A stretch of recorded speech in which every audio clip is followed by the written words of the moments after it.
12 News is your election headquarters, and as we get closer to next week's midterm elections, political ads for candidates, well, they're everywhere. They sure are. Politicians making a lot of claims and promises in these ads. Tonight, Brandon Lewis verifies if the claims have to be true. Midterm election season is here, and that means there will be political ads everywhere you look. And some of those ads will inevitably make outlandish claims. Some Verify viewers emailed us to ask if candidate ads have to tell the truth. So let's verify. Are political ads required to be factual in order to be aired on broadcast television? Our sources are the Federal Communications Commission, the Federal Trade Commission, and University of Minnesota political science professor David Schultz. The rules for political ads are very different than typical consumer products, and we want to be clear up front that the answer to this question is no.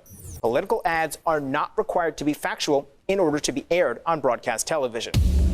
In fact, the law allows politicians to say almost whatever they want in a commercial.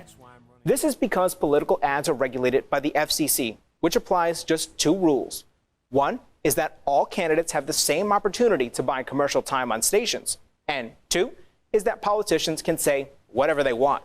Accuracy is not one of the rules, although TV stations could run a disclaimer explaining the rules before airing an ad.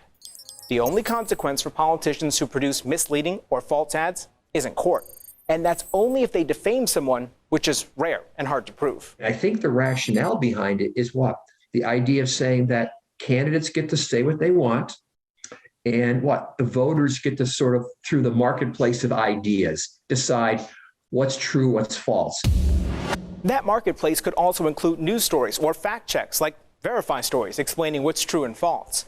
Schultz says you should always read the fine print on an ad to see who is funding it and do your own research on a candidate to see if what's being claimed is really true.